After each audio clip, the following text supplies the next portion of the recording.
Today, chess kids, we're going to turn your brain upside down.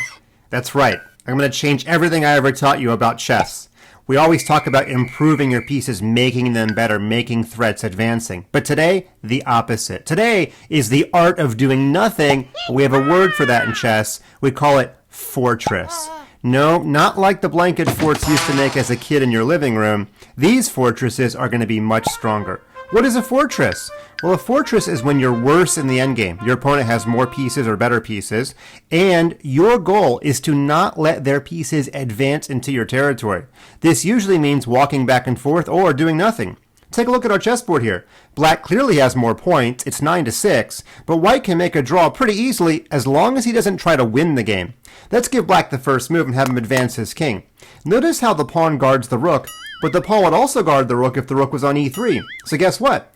We're moving our rook back and forth between e3 and g3 for the rest of the game. If we do that, the black king can never cross down past the third rank. And without the black king's help, the queen can't win the game on her own. Now, all the white king has to do when he's forced to move is to make sure that he's touching the pawn and guarding it. So if black gives a check, any move that guards the pawn is fine. Even if you play king f1 and you allow this check, it's still a draw because the white king guards the pawn. And if black gives you a free move, don't be tempted to advance your pawn. In fact, if you do advance your pawn, you can no longer draw. Remember, the rook just goes back and forth, constantly guarded by the pawn. And the game's a draw. That might seem unfair if you're black, but hey, this is just another endgame technique that your opponent can use.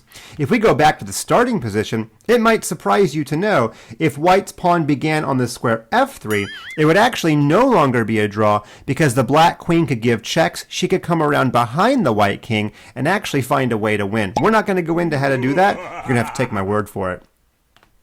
The next fortress. Well, this one is actually much less likely, but it's much more pretty, so I wanted to show it to you. Again, black has a 3-point advantage, but as long as white doesn't try to win the game, as long as he does nothing, it's a fortress. Woohoo! Take a look at the white bishop. The white bishop is guarding these 3 squares, and the white knight's guarding these 2.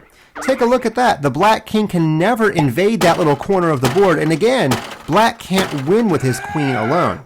Now, sure, let's give white a move. Let's say black gives a check. All you're going to do is move your king around.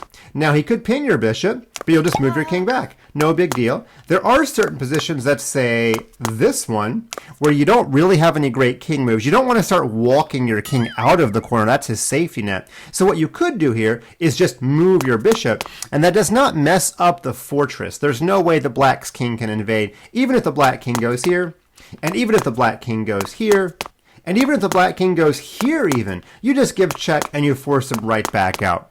By the way, with a lot of our chess positions today, it's going to be really beneficial if you set them up on a chessboard and see if you can break through your own fort. That's right, play both sides and see if you can find a way for black to break through white's fortress. If white plays correctly, I don't think you'll find a way, but you can try. It's good for your chess.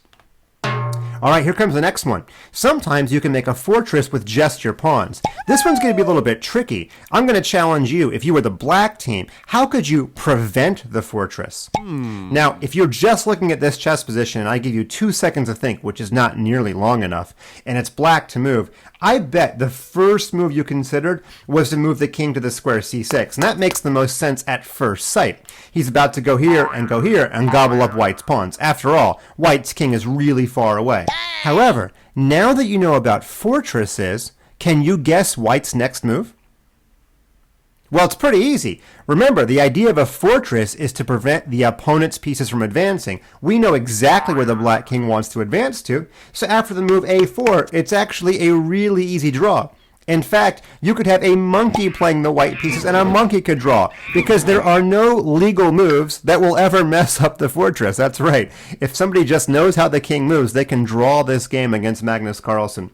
No king can ever do anything. No pawn can ever do anything. Nobody can advance to the other side of the chessboard. So, now that we know about the fortress idea, why don't you pause your videos and find the winning move for black? Well, if you're back with us, that means you must have found the move pawn to a4. This is the kind of little itty-bitty move that wins chess games. Now, no fortress is possible. Even though we give white one extra move to get his king in the game, now black has a clear path to get his king in.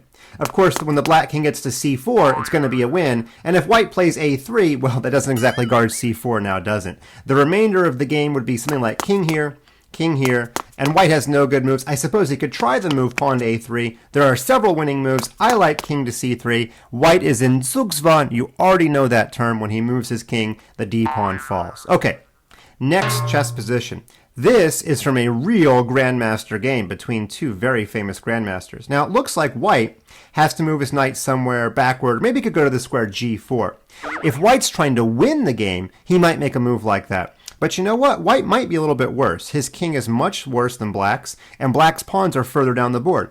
Now, I'm not saying knight to g4 or even knight to d1 might draw, but if you know about fortresses, you can make an immediate draw by playing the move that white played. It's a tough one. Pause your videos and think about it. Knight takes e4. Amazing.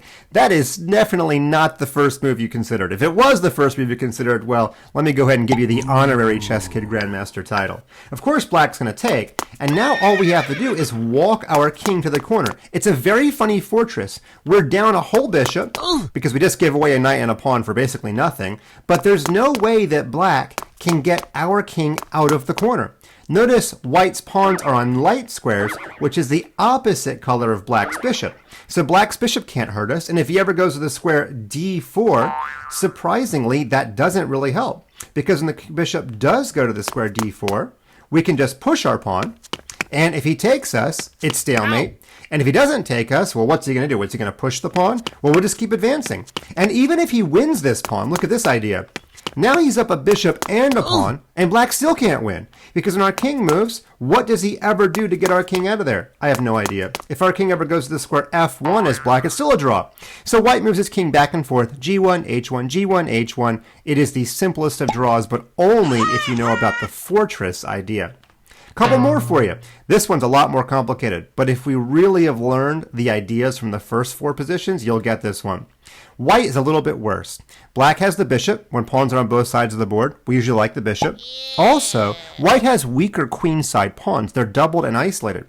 In order to figure out how white can make a fortress here, you need to put yourself in black's shoes and figure out how black's king is going to invade. Pause your videos. Find the drawing idea for white. Well, in order to find this one, you had to realize that black's king was going to invade via the d5 square. He could also have come around to the square b5, although it takes longer. Perhaps sometimes he could use that square if the knight moved. The drawing idea for white makes sure to guard both of those squares. It is a surprising backward move, knight to e2. Now, if you chose the move knight to b5, I'm still going to give you full credit. But for some reason, I like the move knight to e2. When the king invades, we reposition the knight to c3, and amazingly, it's a fortress. The white pawn on b4 guards these squares. The other pawn on f4 guards this square. The white knight guards these squares, and there is no possible invasion by the black king. I'm not even worried about winning the a4 pawn. We could take it one day or not. The most important thing is to make sure black does not invade. In fact, you do not want to take that pawn if it does allow the king to start walking in the chessboard, okay? All white has to do here to make a draw is make sure he doesn't lose the one pawn that's on the light square, which is the h3 pawn. Hello. So he just has to make sure his king toggles back and forth, and the bishop can never invade to g2 to win the pawn. It's a little bit complicated, but I think you see the idea. It should be a fortress. One final position, it's the most beautiful of the bunch. Now white has just moved his queen over to the square b2. He's trying to break through this massive pawn wall. Can you see white's idea? Well, yeah, white's going to play pawn to b6 because that pawn is supported by two pieces. Black played an amazing fortress here. I'm not even going to pause our video here because it's just too wild and wacky, and I don't want you sitting there frustrated for 10 minutes trying to figure it out. Black played the unbelievable queen to b6, a once-in-a-lifetime move, putting his queen en prise just to create a fortress. Here was the remaining moves. Of course, white took, otherwise the fortress is in place. And when black took, there's one hope for white to break through. White played h4, sacrificing the pawn with the idea of coming around with his queen all the way to this diagonal and invading the black king. So what did black do? He took it, and when the queen came over to the square d2, she's eventually going to come around. Black played the move h3, sealing the board off again. Now, if you don't take, the pawn's just going to come to h2, which is still a fortress. White did take, and then the move pawn to h4 ends the game. It's a draw because all black's going to do is move his king around the board forever, and there's no way for white to ever break through black's position. A really cool fortress. To review, chess kids, a fortress should only be utilized when you're worse and you want to prevent your opponent from being able to break through. They're kind of rare, but you know what? They're not as rare as a stalemate at Grandmaster play. I would say they're even more important than that. I know you have to turn your brain upside down, so I'm not telling you to never improve your pieces. I'm just saying, as a last resort, try to create a fortress.